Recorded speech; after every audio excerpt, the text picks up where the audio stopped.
Your Excellency, it is my great honor to address you today at the 8th Governors Forum as we gather to discuss issues pertinent to our country's progress.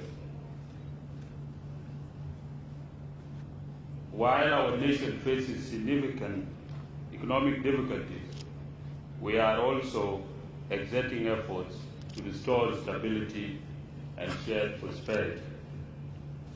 Since independence, South Sudan has experienced formidable challenges on the path to economic stability.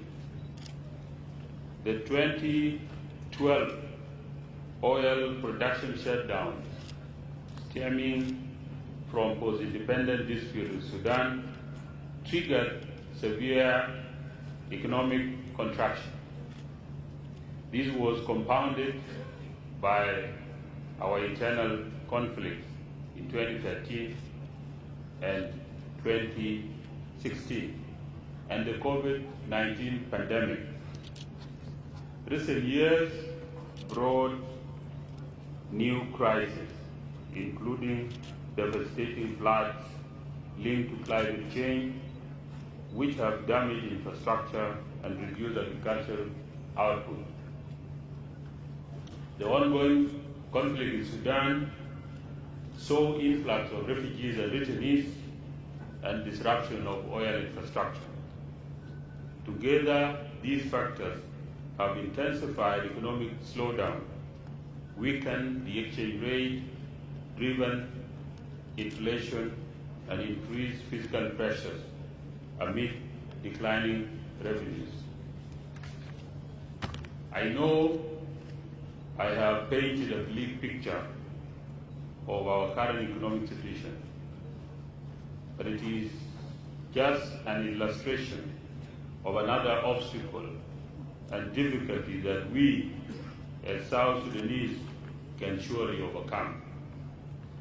Our undeterred spirit and resilience drove us to achieve one of the greatest feats of human struggle for freedom and liberty in the world in the 21st century. I am confident that we can summon the same resilience to collectively steer our economy back to growth path. To achieve that, we have taken some steps in the immediate and medium term to attain macroeconomic stability, and we are pursuing more far-reaching reform that I would like to briefly outline next. Restoring macroeconomic stability. The Ministry of Finance and Planning has taken significant steps to restore macroeconomic stability in light of the current economic landscape. Key among these actions are the targeted investments in the agricultural and mining sectors in the fiscal year 2024-2025 budget.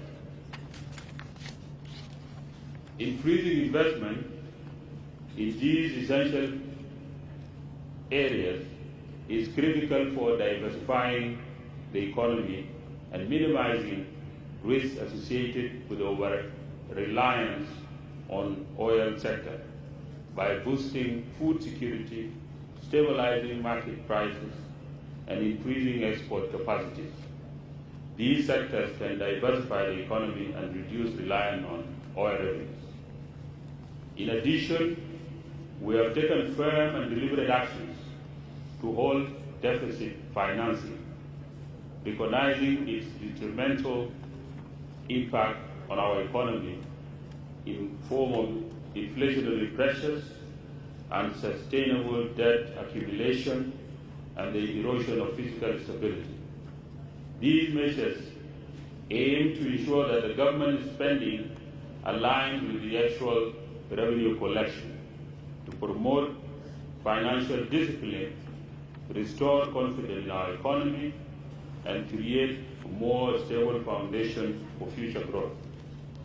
Your Excellency, more generally, we are supporting government-wide efforts to enhance access to quality education and vocational training, which are critical to preparing the workforce with the skills needed to meet market demands.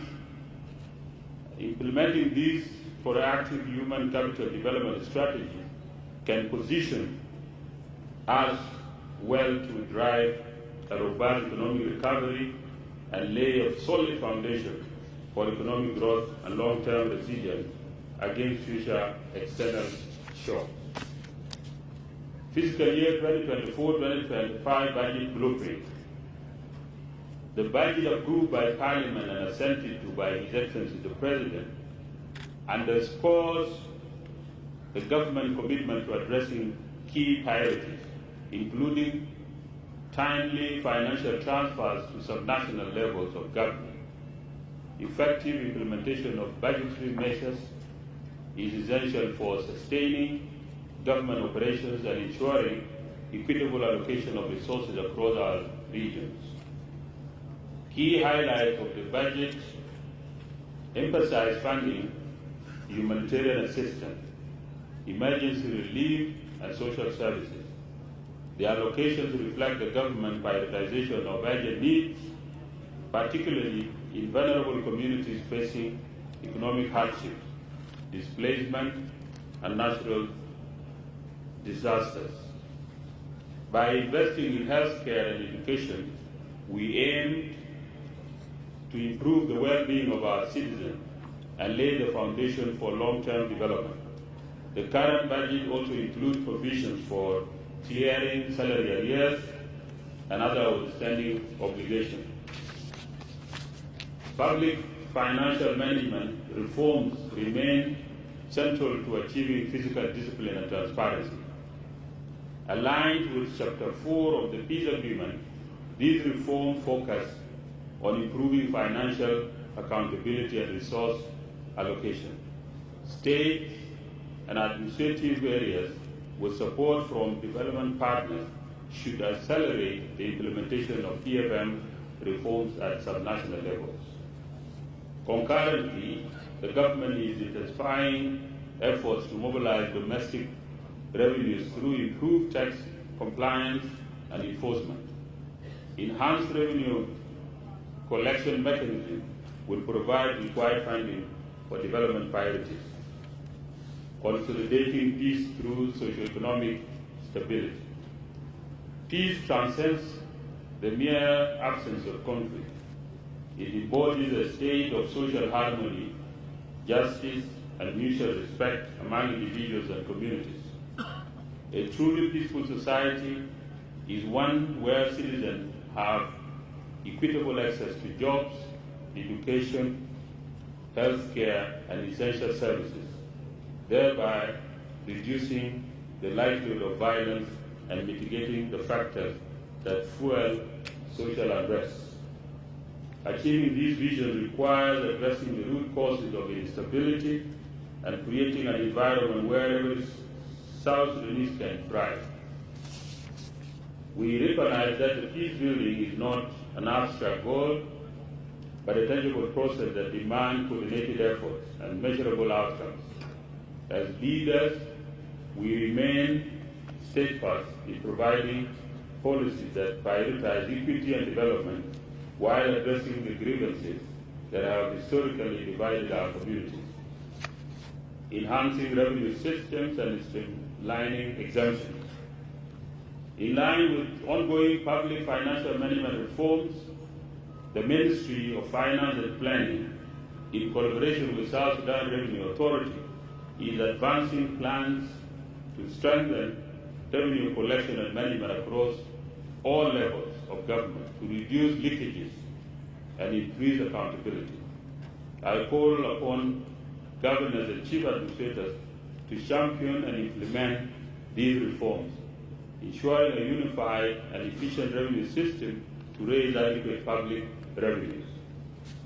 Your Excellency, We are taking firm steps to close loopholes that contribute to non-compliance with our tax laws.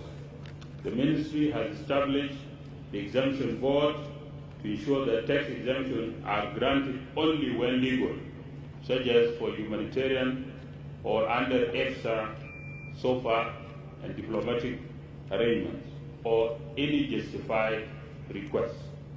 This process reflects our commitment to maintaining a fair and transparent system that balances national obligation with fiscal responsibility.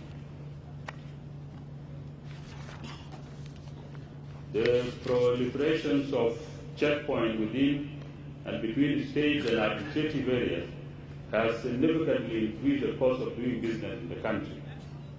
These obstacles hinder economic activity and deter investment, undermining our collective development goals.